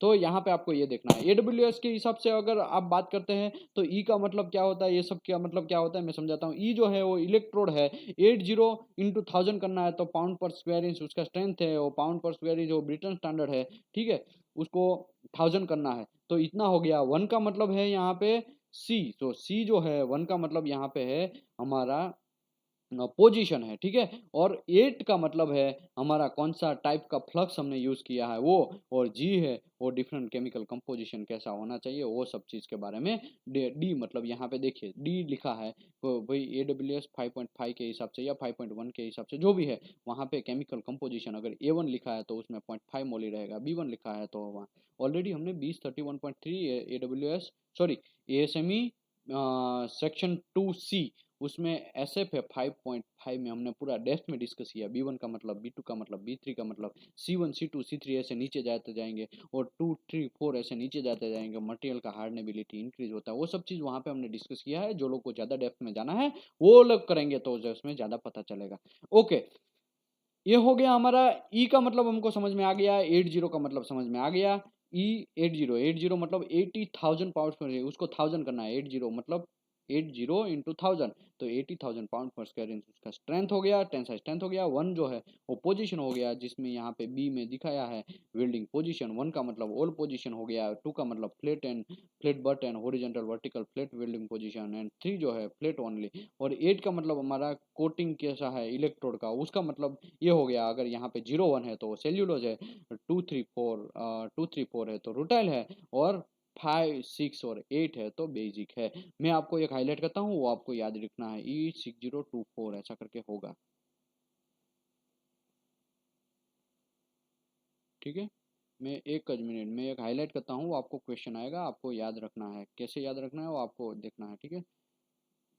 E हाँ, ये जो है इसका मतलब हो गया हैवी रूटाइल, एक क्वेश्चन आएगा, ठीक है, आपको याद रखना है। ये जो हाईलाइट किया वो क्वेश्चन कंपलसरी आएगा ही, आपको याद ही रखना है। कैसे याद रखना है वो आप जानो, लेकिन आपको E7024 या E6024 ऐसा करके क्वेश्चन पूछेगा तो वो क्या डिफाइन करता है, उसका कोटिंग कैसा रहता है, तो rutile plus 50% of Fe powder, तो ये आपको याद रखना है। Okay, inspection point of view MMA consumable inspection कैसे करेंगे आप। जनरली क्या होता है, इलेक्ट्रोड होता है उसका प्रॉपर तरीके से राउंड में अच्छे से फ्लक्स रहना चाहिए। कभी कभी वेल्डर आपको कंप्लेंट करता है कि सर यहाँ पे इलेक्ट्रोड है वो एक साइड से जलता है, उसका रीजन क्या है। उसका रीजन ये है कि उसका कॉन्सेंट्रिसिटी प्रॉपर नहीं है, क्योंकि फ्लक्स जो चढ़ा है उसके ऊपर वो प्रॉपर तरीके से नहीं चढ़ा है। तो कभी कभी देखो ऐसा इलेक्ट्रोड, ये जो बोर वायर है और एक साइड फ्लक्स ज्यादा चढ़ गया, यहाँ पे ज्यादा फ्लक्स चढ़ गया, यहाँ पे कम फ्लक्स चढ़ गया, तो कम फ्लक्स चढ़ गया वो साइड से ऑपोजिट साइड में हमारा इलेक्ट्रोड भागेगा। हम कितना भी ट्राई करेंगे वहां पे कंसंट्रेशन करने का, वेल्डिंग मारने के टाइम वेल्डर कितना भी ट्राई करेगा, लेकिन अगर कॉन्सेंट्रिसिटी उसका प्रॉपर नहीं है, प्रॉपर तरीके से वो फ्लक्स चढ़ाया हुआ नहीं है, तब वो इलेक्ट्रोड दूसरी साइड भागेगा, उसके अपोजिट डायरेक्शन में इलेक्ट्रोड भागेगा।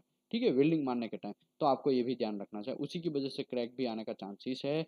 चिपिंग भी प्रॉपर तरीके से देखो, कभी कभी देखा होगा आपने कि ये जो क्रैक है यहाँ पे दिखाया है, ठीक है, यहाँ पे ये एक क्रैक दिखा है, तो ये क्रैक क्यों आता है? कभी कभी उसके ऊपर वेट ज़्यादा पड़ जाता है, कभी फ्लक्स ज़्यादा हो जाता है, कभी बेकिंग ज़्यादा हो जाता है, होल्डिंग ज़्यादा हो जाता है। तो बहुत सारा फ्लक्स नीचे गिर जाने का बहुत सारे रीज़न होते हैं, कुछ एक रीज़न नहीं है। तो वो भी आपको ध्यान रखना है। पानी के अंदर गीला हो गया इलेक्ट्रोड, तो उसी की वजह से फ्लक्स का अंदर क्रैक आने का चांसेस है। तो आपको ये सब चीज़ देखना चाहिए, आपको पता होना चाहिए, एक एज अ वेल्डिंग इंस्पेक्टर को पता होना चाहिए। ठीक है, ओके, ये आपको समझ में आ गया कि वायर डाया लेंथ कितना होता है। वायर डाया मतलब ये जो हो गया वो डायामीटर हो गया। यहाँ पे फ्लक्स के साथ डाया गिनना नहीं है, ठीक है। बहुत सारे लोग ऐसा कंफ्यूज है कि ये फ्लक्स चढ़ गया फिर बाद में डाया गिना जाता है, ऐसा नहीं है। ये बोर जो है, बेर वायर है, उसी का डाया को हम कैलकुलेट करते हैं। ठीक है, आगे बढ़ते हैं। लेंथ उसका कितना रहता है ये जो है यहाँ पे दिखाया है, और चिपिंग और कॉन्सेंट्रिसिटी यहाँ पे दिखाया है। और करेक्ट स्पेसिफिकेशन किसको बोलते हैं? E463B ऐसा करके करेक्ट स्पेसिफिकेशन है यूरोपियन स्टैंडर्ड के हिसाब से। ये पूछा जाएगा नहीं, आपको याद रखने का ज़्यादा जरूरत नहीं है। ठीक है, आगे बढ़ते हैं। चेक, अभी इलेक्ट्रोड का बेकिंग कैसे करना है वो सब चीज़ के बारे में। Check should also be made to ensure that the basic electrode have been thoroughly corrected and pre-used procedure. आपको बेसिक इलेक्ट्रोड यूज करना है तो आपको सबसे प्री यूज्ड प्रोसीजर है, पहले आपको रिसीविंग इंस्पेक्शन करना है, रिसीविंग के बाद प्रॉपर तरीके से स्टोरेज करना है, वो सब चीज़ प्रॉपर तरीके से चेक करना है आपको। कभी कभी क्या होता है, कभी कभी 2 साल 3 साल पुराना इलेक्ट्रोड बहुत स्टोर में कॉर्नर में पड़ा रहता है, वो उसका कोई कंडीशन ही प्रॉपर नहीं है, फिर भी वो यूज़ कर लिया जाता है प्रोडक्शन में। तो वो सब चीज़ नहीं करना चाहिए। उसका एक प्रोसीजर है, प्रोसीजर कैसा है वो समझाया है कि भी प्रोसीजर में क्या होता है। सबसे पहले इलेक्ट्रोड कंपनी में आता है तो उसको प्रॉपर तरीके से प्रॉपर ह्यूमिडिटी में, प्रॉपर टेम्परेचर में आपको उसको मेंटेन करना है। फिर वो मेंटेन चार्ट भी लिखना है आपको डे बाय डे बुक में।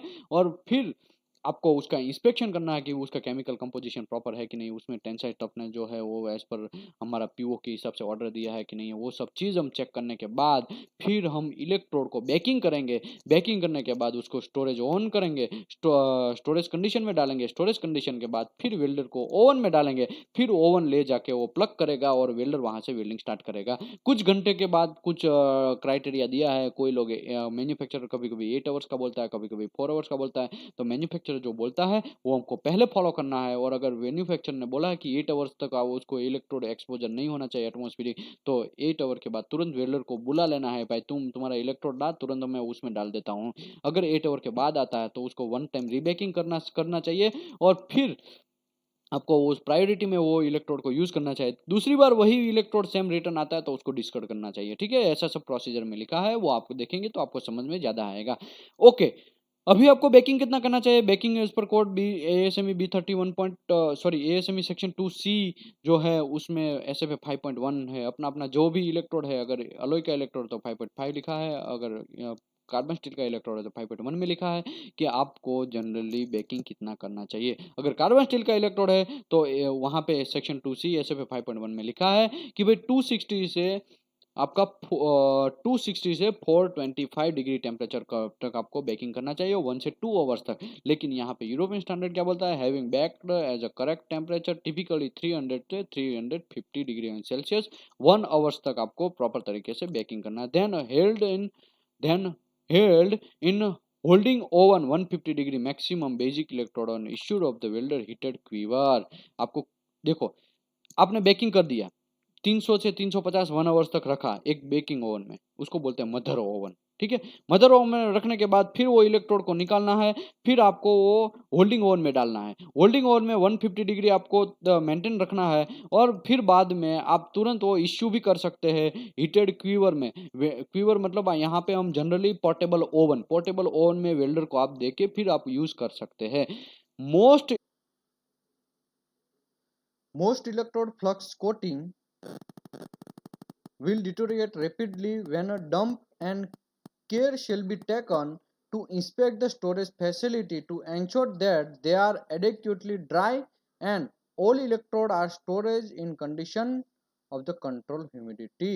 तो मतलब क्या है, जब कोई फ्लक्स कोटेड इलेक्ट्रोड है, ठीक है, वो जब डंप हो जाता है तब भी उसको आपको ध्यान रखना पड़ेगा कि उसको यूज नहीं करना है। अगर वेट हो जाता है तभी भी आपको उसको यूज नहीं करना है। उसका इंस्पेक्शन स्टोरेज जो है वो प्रॉपर तरीके से होना चाहिए। अगर स्टोरेज प्रॉपर तरीके से नहीं है तब भी प्रॉब्लम है। मैं देखा है बहुत सारी कंपनियां क्या करती है, सब चीज पूरा क्वालिटी इंस्पेक्शन प्रॉपर तरीके से करवाती है, लेकिन उसका स्टोरेज ओवन में आप जाएंगे तो इतना कचरा रहेगा, आपको देखने के भी अच्छा नहीं लगेगा, उतना कचरा वहां पे रहेगा। और जो इलेक्ट्रोड है वो भी जहां तहां ऐसे ही पड़ा रहेगा। कभी कभी तो स्क्रैप फोल्डिंग का पाइप स्टोरेज के अंदर ही स्क्रैप फोल्डिंग पाइप उसी में पड़ा रहेगा। ओवन के अंदर, ओवन जो रहता है उसके अंदर इलेक्ट्रोड पड़ा रहेगा, लेकिन ओवन से निकाल के कम से कम वो जो बेकिंग ओवन या होल्डिंग ओवन है उसमें नहीं रखेंगे। ऐसा होता है तो आपको ये भी ध्यान रखना चाहिए। वैक्यूम पैक्ड इलेक्ट्रोड में be used directly from the cotton only if the vacuum has been maintained. Vacuum pack electrode है वो जनरली क्या आता है, वैक्यूम पैक इलेक्ट्रोड में हाइड्रोजन जाने का चांस नहीं होता है। उसी की वजह से आपको कोड भी ऐसा बोलता है कि वैक्यूम पैक इलेक्ट्रोड को डायरेक्टली आप यूज कर सकते हैं। डायरेक्टली इसके लिए यूज कर सकते हैं क्योंकि आप हाइड्रोजन वहां पे कंट्रोल ऑलरेडी वैक्यूम पैक करके किया है, और आपको वैक्यूम प्रॉपर है कि नहीं है वो भी आपको अंदर मेंटेन प्रॉपर तरीके से करना है और चेक भी करना है। ठीक है, मेंटेन तो आप नहीं कर सकते जनरली, लेकिन आपको कम से कम चेक तो करना ही है कि वो वैक्यूम पैक है कि नहीं है।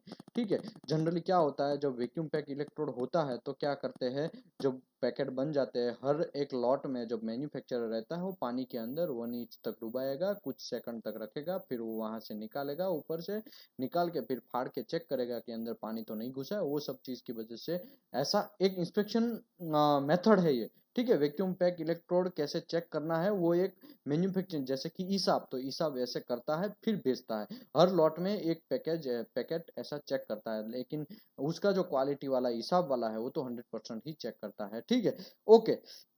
वैक्यूम पैक आपने इलेक्ट्रोड यूज किया तो हर शिफ्ट में आपको उसका देना पड़ेगा। क्योर में आप उसको हीटेड क्योर में आप वो वैक्यूम पैक इलेक्ट्रोड दे रहे हैं, फिर आपको हर शिफ्ट में रिटर्न भी लेना पड़ेगा। क्योंकि कभी कभी क्या होता है, मैं चलो पैकेट तोड़ा, तोड़ने के बाद में वेल्डर को दिया, वेल्डर के देने के बाद 2-2 दिन तक वो उसके ओवन में कुछ इलेक्ट्रोड जो वेल्डिंग नहीं हुए हैं वैसे पड़े रहेंगे तो वो नहीं चलेगा।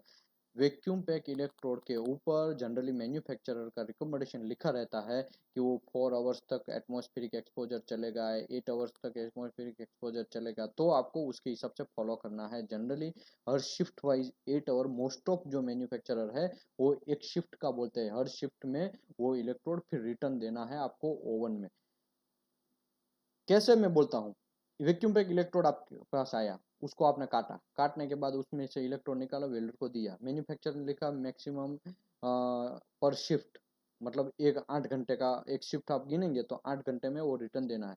50 इलेक्ट्रोड दिया, वेल्डर गया, वेल्डर मारा, उसमें 40 इलेक्ट्रोड उसने यूज किया, 10 इलेक्ट्रोड बच गया है उसकी एक शिफ्ट में, फिर वो 10 इलेक्ट्रोड वो ओवन में रहने देना नहीं है, वो वेल्डर को बोलना है तुम रिटर्न आओ, और वो जो 10 इलेक्ट्रोड बचा है उसको बेकिंग करने के लिए भेजना है आपको। बेकिंग के लिए ऊपर हमने डिस्कस किया, वैसे 300 से 350 मैन्युफैक्चर रिकमेंडेशन जो रहता है उसी के हिसाब से आपको बेकिंग करना है। ठीक है, तो आपको ये सब चीज करना है। दूसरी बात, बेकिंग एक बार 1 टाइम आप कर सकते हैं, दूसरी बार आप बेकिंग नहीं कर सकते।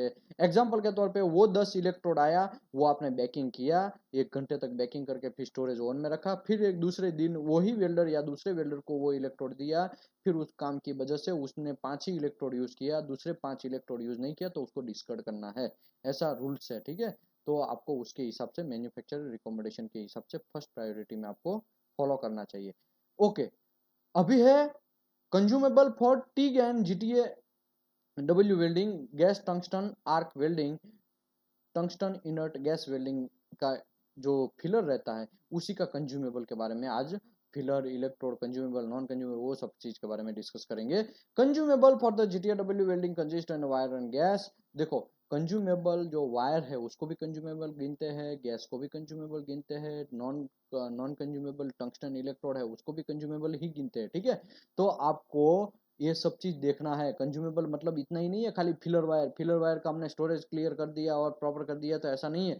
आपको गैस को भी प्रॉपर तरीके से स्टोरेज करना है, उसका वायर स्पूल है उसको भी, वायर है जो जैसे जीटीएडब्ल्यू में स्पूल नहीं आएगा, जीटीएडब्ल्यू में तो फिलर आएगा। ठीक है, तो फिलर का भी प्रॉपर तरीके से करना है। थ्रू टंगस्टन इलेक्ट्रोड में ऑल्सो ग्रुप इन दिस, मतलब टंगस्टन इलेक्ट्रोड जो है उसको भी, जो अंदर टंगस्टन आता है हम डालते हैं नोजल के बीचों बीच में, उसको भी हम कंज्यूमेबल ही गिनते हैं।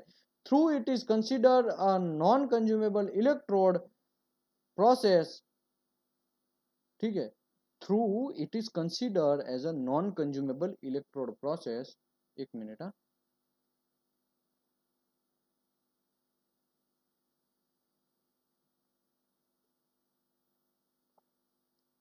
Okay, through it is consider as a non consumable electrode process. Non consumable electrode process क्यों बोला इसको?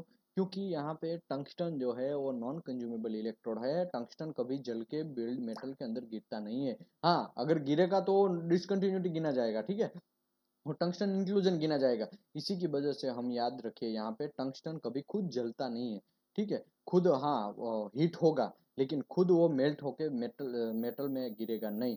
तो यहाँ पे इसी की वजह से उसको नॉन कंज्यूमेबल इलेक्ट्रोड बोलते हैं, ठीक है। The non through it is consider the non consumable electrode process, the electrode is consumed by the erosion on arc and by grinding incorrect welding techniques, ठीक है, इनकरेक्ट वेल्डिंग टेक्निक्स भी वहां पे मे भी पॉसिबल हो सकता है। The wire need to be a very high quality as a normally no extra cleaning element can be added और द वेल्ड। जैसे हमने एक्स्ट्रा एलिमेंट SMAW वेल्डिंग जो था उसमें ऊपर स्लैग जो था उसमें कुछ चीज हमने डाला था हमारे प्रॉपर्टी इम्प्रूवमेंट करने के लिए, सिलिका डाला था, मैंगनीज डाला था, पोटेशियम डाला था, सल्फ, हम उसमें सेल्यूलोज भी डाल सकते हैं, वो सब चीज डाल के हम बराबर कर सकते हैं। लेकिन यहाँ पे ऐसा नहीं है, यहाँ पे आपको फिलर ही रहता है, उसमें कोई आप एक्स्ट्रा एलिमेंट अलग से आप डाल नहीं सकते, ठीक है। The wire is refined and original casting stage to the very high quality where there is a rolled and finally drawn to the correct size. देखो यहाँ पे क्या होता है, जनरली एक सबसे बड़े पहले बड़ा सा वायर रहता है, ठीक है, बड़ा सा वायर कास्टिंग जब होता है वो कास्टिंग स्टेज में उसका क्वालिटी पहले से ही हाई रखा जा हाई हम रखते हैं और उसको खींचते हैं, वो खींचते खींचते वो जब जितना डाया चाहिए उसके हिसाब से फिर हमको उसको कट करते हैं, लेंथ जितना चाहिए उसके हिसाब से हम कट करते हैं उसको, और पहले से रोल करके पहले ऐसा तैयार किया जाता है, ठीक है। जैसे हमने SMAW में बोला कि पहले उसमें लंबा सा एक बेर वायर तैयार किया जाएगा, फिर वो उसको जितनी साइज में चाहिए वो साइज में काट दिया जाएगा।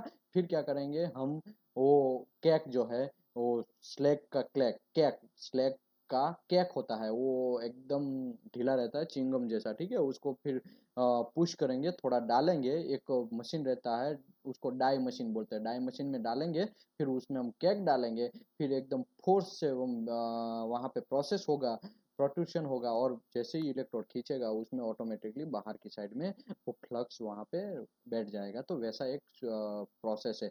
यहाँ पे क्या प्रोसेस है, आपको एक बड़ा सा पहले स्पूल पर तैयार कर देना है, फिर जितने साइज में चाहिए उसके हिसाब से आपको काट देना है। ओके, दूसरी बात, it is than copper coated and cut into 1 meter length when the code is then stamped on the wire of the manufacturer, national recognition number and correct identification chemical composition। देखो आपको है ना copper coated उसमें होता है generally, क्यों ऐसा क्यों होता है, क्योंकि कॉपर का काम क्या है, कॉपर का काम है एटमॉस्फेरिक से रेजिस्टेंस करना, एटमॉस्फेरिक का इफेक्ट उसमें नहीं होने देना। तो यहाँ पे कॉपर भी हम लगाते हैं और हमको जितनी साइज में चाहिए वो कोड के हिसाब से 1 मीटर चाहिए तो 1 मीटर, 1.5 मीटर चाहिए तो 1.5 मीटर, और जितना इसमें रिक्वायरमेंट है उसके हिसाब से कोड के हिसाब से हम उसको काट देंगे। फिर काटने के बाद एक साइड पे मैन्युफैक्चरिंग का स्टैंपिंग लगाएंगे, जो भी मैन्युफैक्चरिंग का स्टैंपिंग रहेगा वो नेशनल रिकॉग्नाइजेशन नंबर जो उसको डालना है, जैसे कि E7018 ईसाब E7018 ऐसा डालना है तो ऐसा भी पंचिंग कर सकते हो मैन्युफैक्चर, लेकिन लास्ट पॉइंट में वो सब चीज पंचिंग करना है। और वो पंचिंग कितना होना चाहिए, कौन से कलर का होना चाहिए, SMAW में कौन से कलर का होना चाहिए वहां पे क्लियर करते ये लिखा है कि भाई ब्लैक कलर का होना चाहिए कोड में, ठीक है, ब्लैक या रेड कलर का। लेकिन यहाँ पे आपको स्टेंसिलिंग और हार्ड पंचिंग करना है क्योंकि यहाँ पे तो ऐसा पॉसिबल नहीं है लिखना, ठीक है। इसी की वजह से जनरली क्या होता है इसमें लास्ट साइज जो रहता है फिलर का लास्ट 70S2 तो लास्ट में है ना लिखा रहता है उसका पंचिंग, और पंचिंग का स्टैंपिंग रहता है, ठीक है। और कलर कोडिंग भी रहता है, कोई रिक्वायरमेंट है किसी का कलर कोडिंग का तो यहाँ पे भले ही नहीं लिखा है कलर कोडिंग का, लेकिन वो वहाँ पे कलर कोडिंग भी जितना जिसको चाहिए उसके हिसाब से, अगर एसएस का है तो उसमें येलो कलर जो भी रिक्वायरमेंट है उसके हिसाब से कलर कोडिंग होता है। The grade of the where the grade of the wire is selected from the table of composition wire and mostly copper coated within the inhibit which inhibit effect the corrosion। तो आपको कौन सा grade का punching करना है वो भी आपको कोड के हिसाब से, उसका कंपोजिशन, केमिकल कंपोजिशन किसका मिलता है उसके हिसाब से आपको पंचिंग करना है। और मोस्टली कॉपर कोटेड जो वायर रहता है वो उसका कोरोजन इफेक्ट नहीं होता है, उसी की वजह से होता है, याद रखिए आप। Gas for TIG welding generally inert pure. हाँ देखिए, अभी ये यहाँ पे मैं ये सब चीज़ लाइन बाय लाइन समझाएगा तो बहुत टाइम चला जाएगा, ठीक है। इसके लिए मैं आपको जनरली बोल देता हूँ, गैस जो है उसका प्योरिटी हाई होना चाहिए, उसका प्योरिटी 99.999% होना चाहिए। वो कहाँ लिखा है? एएसएमई सेक्शन 2C SFA 5.32 में आप जाएंगे तो वहाँ पे क्लियर लिखा है, उसका आपको इंस्पेक्शन भी करना है। और दूसरी बात, आप ये हो गया गैस का। फिर गैस में दो टाइप रहता है, एक हीलियम भी रहता है, आर्गन भी। वैसे तो जनरल ज़्यादा टाइप के रहते हैं, लेकिन यूएसए में जनरली हीलियम यूज होता है क्योंकि वो हॉटर गैस है और जनरली यूएसए में जल्दी से पाया जाता है, इसकी वजह से यूएसए हीलियम यूज करता है। मैंने ऑलरेडी मेरे पहले के सेशन में स्टेनलेस स्टील का एक सेशन किया था, उसमें ये सब चीज़ बात ऑलरेडी डेप्थ में समझाया है कि भाई यूएसए में हीलियम क्यों यूज होता है, रशिया में हीलियम क्यों यूज होता है, इटली में हीलियम क्यों यूज होता है, हमारे एशियन कंट्री जो है मोस्ट ऑफ आर्गन क्यों यूज होता है। वो सब चीज़ के बारे में वहाँ पे डेप्थ में स्टेनलेस स्टील के बारे में जब समझाया था तब मैं करवाया था, तो आप वो समझ लीजिए। और हीलियम में यहाँ पे मैं ज़्यादा नहीं पढ़ना चाहता क्योंकि ऑलरेडी मैं बाद में समझाएगा ही कि जो हीलियम है वो एयर से थोड़ा ज़्यादा लाइटर है और एयर से थोड़ा हल्का है, इसी की वजह से हीलियम को जनरली पर्जिंग में भी यूज नहीं करते हैं, ठीक है, याद रखिए। आर्गन को जनरली पर्जिंग में हम यूज करते हैं, उसका रीजन ये है क्योंकि वो एयर से थोड़ा डेंस है और हेवियर है, उसी की वजह से जहाँ पे आर्गन पास होगा उसके अगल बगल में एयर को निकाल देगा और वहाँ उसकी जगह आर्गन लेगा, तो उसी की वजह से जनरली हम उसको भी यूज करते हैं, ठीक है। आगे बढ़ते हैं। कभी कभी क्या होता है, जहाँ पे शील्डिंग पॉसिबल नहीं है, जहाँ पे हमारा प्रॉब्लम है, जहाँ पे हम पर्जिंग पॉसिबल नहीं है, वहाँ पे इंसर्ट भी लगाते हैं। इंसर्ट कहाँ लिखा है? एएसएमई सेक्शन 2C एसएफए 5.30 में पूरा इंसर्ट के बारे में पूरा डेप्थ में मैं लाइन बाय लाइन समझाया था कि भाई उसका डायमेंशन, साइज, लेंथ, वेट कितना होना चाहिए, कौन सा केमिकल कंपोजिशन होना चाहिए, सब चीज़ के बारे में। और इसको फ्यूजन इसके लिए बोलते हैं क्योंकि Electric Boat Corp CO of USA, उस वही कंपनी ने उसको डेवलप किया था, इसी की वजह से उसको ईबी ईबी इंसर्ट बोलते हैं, electric boat cooperative of USA, ऐसा करके उसका नाम है। इसके लिए उसको उसी ने इनोवेशन किया था, उसी की वजह से उसको ईबी बोलते हैं और इंसर्ट वहाँ पे लगाया जाता है। कभी कभी क्या होता है, आपने देखा होगा गोल्डन जॉइंट है, वहाँ पे कभी कभी पॉसिबल नहीं है वो ये सब चीज़ करना है, उसी की वजह से वहाँ पे अलग तरह से इंसर्ट भी लगाया जाता है। इंसर्ट अगर नहीं लगा सकते हैं तो आप दूसरा वहाँ पे purging paper, soluble purging paper लगा के पर्जिंग करना चाहिए, लेकिन आपको पर्जिंग तो करना ही है, ठीक है। लेकिन बहुत सारी एप्लीकेशन ऐसी है, जैसी बोट एप्लीकेशन है या हमारा ऑफसी, जो सॉरी ये आपका सी के अंदर जो वर्क होता है वो उसी में ज़्यादातर ये इंसर्ट यूज होता है, उसी की वजह से यहाँ पे दिया है, ठीक है। मिग मैग वेल्डिंग का जो कंज्यूमेबल है उसके बारे में थोड़ा मैं जल्दी से बोल देता हूँ। मिग मैग कंज्यूमेबल जो है वो एक वायर स्पूल में आता है। वायर स्पूल में क्या होता है, वायर स्पूल में बहुत सारा केजी में वो रहता है और ज़्यादातर उसमें प्रोडक्टिविटी इसका हाई, इसका होने का रीज़न ये है क्योंकि फिलर क्या होता है, जीटीडब्ल्यू में हम एक हाथ से थोड़ा थोड़ा डालते हैं, एसएमएडब्ल्यू में इलेक्ट्रोड डालते हैं, लेकिन मिग में ऐसा नहीं है। मिग मैग में क्या होता है, एक वायर स्पूल रहता है, उसमें बहुत सारा फिलर ऑलरेडी वायर उसमें रहता है और वो जनरली मशीन के साथ अटैच रहता है और वायर स्पूल घूमेगा और आपका स्पीडर फरेगा और स्पीडर फरने के बाद आपका वेल्डिंग होता रहेगा। कंज्यूमेबल ऑफ और MiG welding consist on the wire and gas. उसमें क्या दो टाइप का कंज्यूमर है, वायर भी है और गैसेज भी है, ठीक है। ओके, यहाँ पे ऊपर में एक समझाना भूल गया, एक जीटीडब्ल्यू में क्या होता है, एक सिरेमिक कैप होता है, तो सिरेमिक कैप वेरी हार्ड होता है, वो हाथ में से गिर जाता है तब भी प्रॉब्लम है, इसके लिए अच्छी तरह से उसको स्टोरेज करना चाहिए और वो भी कंज्यूमेबल में ही गिना जाएगा। Okay, consumable for MIG MAG welding. MIG MAG welding में वायर है और गैस है, दोनों कंज्यूमेबल है, ठीक है। वायर का आपको पता है कि भाई वो स्पूल में आता है और स्पूल के ऊपर हम जनरली कॉपर कोटिंग करते हैं। आपने देखा होगा, एक क्वेश्चन आएगा आपका, इससे से बोल देता हूँ, मिगमैग वेल्डिंग में कौन सा डिसकंटिन्यूटी आता है, उसमें ऑप्शन दिया रहेगा तो आपको copper inclusion, tungsten inclusion, silica inclusion और स्लेग ऐसा करके ऑप्शन रहेगा, तो आपको उसमें कॉपर इंक्लूजन आंसर देना है, ठीक है। क्योंकि सिलिका हमारा ये जो वायर है उसमें बाहर की साइड में कॉपर लगाया जाता है, उसका रीज़न ये है वायर फीड के साथ उसको घिसेगा, वो घूमेगा, घूमेगा तो उसके हिसाब से करंट पास होगा और कंडक्टिविटी इंक्रीज करने के लिए भी जनरली वो लगाया जाता है, ये भी याद रखिए आप। उसी की वजह से हम लोग को कॉपर इंक्लूजन आने का चांसेस ज़्यादा है, ठीक है।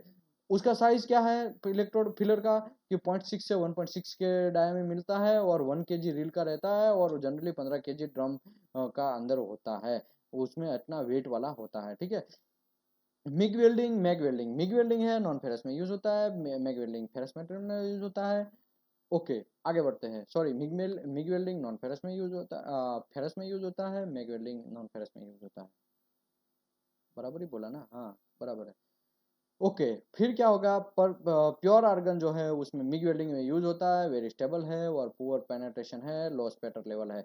जैसे ही CO2 आएगा, CO2 क्या है, वाटर गैस है, इसके लिए वहाँ पे फोर्स ज़्यादा लगेगा ये, और उसी की वजह से ज़्यादा आपको हाई लेवल ऑफ स्पेटर आने का चांसेस CO2 वेल्डिंग में सबसे ज़्यादा है इस पर। लेकिन उसका पेनेट्रेशन गुड है, पेनेट्रेशन गुड होने का रीज़न ये है, ऑलरेडी मैं समझाया है कि CO2 जो है इन द डेप्थ तक जाएगा, और जब डेप्थ तक कुछ भी जाएगा तो वो CO2 जहाँ से डेप्थ तक, वाटर गैस है, डेप्थ तक जाएगा, वहाँ पे ऊपर से जो गिर रहा है, मेल्टिंग मेल्टिंग जो गिर रहा है, वो मेल्टिंग भी डेप्थ तक जाएगा, उसी की वजह से यहाँ पे पेनेट्रेशन ज़्यादा होता है। तो आपको ये सब चीज़ याद रखना चाहिए। और मिग वेल्डिंग जो है वो कांस्टेंट वोल्टेज प्रोसेस है, उसमें एकदम फिक्स रहता है, आगे का टॉर्च ट्यूब आर्क लेंथ उसका फिक्स रहता है, ठीक है। यहाँ पे ज़्यादा मुझे समझाने का जरूरत नहीं है, ऑलरेडी ये सबको पता ही है। लेकिन ऑलरेडी मिग में आएगा तो मैं ज़्यादा डेप्थ में एक एक पॉइंट समझाएगा। प्योर CO2 मैग वेल्डिंग में यूज होता है, डीप ट्रांसफर में यूज होता है, गुड पेनेट्रेशन है, आर्क स्टेबिलिटी उसका लेवल स्पेटर हाई है, ठीक है। देखो, CO2 आएगा वहां पे स्पेटर हाई आएगा, आप ये फंडा याद रखिए। हीलियम आएगा वहां पे स्पेटर आएगा, ये फंडा याद रखिए। आर्गन आएगा वहां पे स्पेटर कम आएगा लेकिन पेनेट्रेशन पुअर आएगा, ये भी फंडा याद रखिए। CO2 हीलियम वो कैसे गैस है, वाटर गैस है, तो आप ये भी याद रखिए, ठीक है। भले यहाँ पे कुछ भी बहुत सारा चीज लिखा है, ये सब मैं पढ़ नहीं रहा हूँ, लेकिन जनरली आपको ये सब चीज बता देता हूँ। लेकिन जब गैस का लेक्चर करेंगे उसमें मैं डेप्थ में समझाएगा। एसएडब्ल्यू वेल्डिंग, चिल्ड मेट सबमर्ज आर्क वेल्डिंग, ठीक है। उसमें दो टाइप के कंज्यूमेबल रहते हैं, एक फ्यूज्ड फ्लक्स रहता है और एग्लोमरेटेड फ्लक्स रहता है। फ्यूज फ्लक्स कैसे बनता है मैं जल्दी बोल देता हूँ। जनरली क्या होता है, बहुत सारे पार्टिसिपेट मिलते हैं, मिक्सचर आप डालते हैं, ठीक है। मिक्सचर में क्या होता है, बहुत सारी चीज होता है, फ्लक्स का अलग अलग टाइप का रिक्वायरमेंट जितना है उसके हिसाब से अलग अलग आप उसमें मिक्सचर डालेंगे। वो मिक्सचर क्या होगा, 1000 डिग्री टेम्परेचर से भी ज़्यादा टेम्परेचर में बेकिंग होगा। बेकिंग होने के टाइम पे वो इतना टेम्परेचर ज़्यादा है तो सब चीज़ मेल्ट होके एक फॉर्म बना देगा, सॉलिड फॉर्म बनाएगा। जब वो कोल्ड होगा तो उस टाइम पे क्या होगा, फिर आपको वो फ्लक्स कैसे बनता है मैं उसकी बात कर रहा हूँ, ठीक है। फ्यूज्ड फ्लक्स कैसे बनता है, fused flux are mixed together and baked very high temperature where all component fused together। मतलब जितने भी आप कंपोनेंट डालते हैं वो सब चीज फ्यूज हो जाएगी। कौन से कंपोनेंट डालना है आपको, आपकी वेल्डिंग में जो जो रिक्वायरमेंट है, पोटेशियम सल्फर सॉरी पोटेशियम है, फिर आपका सेल्यूलोज है, फिर आपका मेटल पार्टिसिपेट है, फिर आपका मैंगनीज है, फिर आप अगर कभी भी कोई को कॉपर डालना चाहता है तो कुछ कॉपर है, जो भी रिक्वायर सिलिका डालना है तो वो सब कंपोनेंट मिलेंगे। 1000 डिग्री टेम्परेचर से अबव टेम्परेचर में वो हीट होगा, बेकिंग होगा, उस टाइम पे मेल्ट होके फिर ठंडा होगा तो फिर एक सॉलिड फॉर्म बनाएगा। फिर उसको एक क्रश कर देना है, कुछ कुछ पल्वराइज्ड हमारा रहता है मशीन, पेल्वराइज्ड मशीन जो रहता है उसमें आप क्रश कर देंगे, स्मॉल स्मॉल पार्टिकल बना देंगे। देखो ये हाथ से नहीं होगा, ठीक है। आप ऐसा सोचेंगे कि ये सॉलिड को, मेटल को आप हाथ से पाउडर बना देंगे, ऐसा नहीं होगा। उसको पल्वराइज्ड मशीन जो आता है उसमें आप क्रश करेंगे, और क्रश करने के बाद वो पार्टिकल स्मॉल स्मॉल साइज हो जाता है। फिर स्मॉल स्मॉल साइज आपको हाथ में आप लेंगे ना तो वो पार्टिकल साइज आपको हाथ में भी खूंचेगा, आपको ब्लड भी निकाल देगा, इतना भी शार्प होता है। इसी की वजह से ध्यान रखना चाहिए आपको, ये भी और ओके, ये हो गया आपका पाउडर फॉर्म बन गया। पाउडर फॉर्म बनने के बाद फिर आप उसमें जो भी डालना चाहते हैं फिर बाद में डाल नहीं सकते, पहले आपको जो भी डालना था वो आप डाल दीजिए, बाद में आप कुछ भी ऐड नहीं कर सकते, ठीक है। लेकिन ठीक है, ये तो टाइप है, यहाँ पे थोड़ा प्रॉब्लमेटिक है, ये जनरली यूज भी नहीं होता है, बहुत कम यूज होता है। लेकिन एग्लोमरेटेड फ्लक्स है, उसमें क्या होता है, उसमें आपका बेकिंग टेम्परेचर लोअर रहता है, और जितना भी कंपोनेंट डालना है पहले डाल दीजिए, फिर आप उसको बेकिंग करिए, फिर उसको घुमाइए, ब्लेंडिंग पाउडर जैसा बनाते हैं वैसे एक पाउडराइजर मशीन है उसमें घुमाइए, या फिर जैसे हम बोलते हैं ना घरघंटी, घरघंटी में ऐसा रख के उसमें डालिए और पाउडर फॉर्म बना दीजिए, फिर वो हो गया एग्लोमरेटेड फ्लक्स तैयार। एग्लोमरेटेड फ्लक्स में क्या होता है, पहले सबसे पहले कंपोनेंट जितना आपको चाहिए वो सब डालिए, डालने के बाद फिर उसको बेकिंग करिए, बेकिंग करने के बाद फिर उसको पोलराइज्ड पाउडर फॉर्म बनाइए, फिर पाउडर फॉर्म बनाने के बाद वो फ्लक्स तैयार हो जाता है। और वो फ्लक्स में आप बाद में भी कुछ भी आपको एग्जांपल के तौर पे आपको मैंगनीज ऐड करना है, कुछ सिलिका ऐड करना है, तो बाद में भी आप ऐड कर सकते हैं। जनरली सबसे ज्यादा इंडस्ट्री में यही फ्लक्स यूज होता है। तो ओके, सब ये सब चीज में करवाया, उसका रीजन ये है, यहाँ पे ज्यादा क्वेश्चन नहीं आता है, इसके लिए इतना फास्ट चला, ठीक है। एग्लोमेरेटेड फ्लक्स में भी ज्यादा क्वेश्चन नहीं आएगा, लेकिन वो जो ये जो फ्यूज्ड फ्लक्स है उसमें मैं टेम्परेचर बोला, वो टेम्परेचर क्वेश्चन में आएगा, इसके लिए आप याद रखिए। Thank you very much. मैं आशा करता हूँ ये आपको उस पूरा अच्छी तरीके से समझ में आया होगा, और आशा करता हूँ ये जो चैप्टर है, चैप्टर नंबर 6, उसमें से टोटल 4 क्वेश्चन पूछे जाएंगे, और चारों का 4 क्वेश्चन में पूरा चैप्टर में डिस्कस किया, और जो जो क्वेश्चन पूछे जाएंगे वो आप केयरफुली आंसर देंगे तो आप पास होने का चांसेस ज्यादा है। 5 पेपर है, पहला पेपर है जनरल, दूसरा स्पेसिफिक, तीसरा है चैप्टर हमारा, सॉरी तीसरा पेपर है हमारा पाइप का प्रैक्टिकल,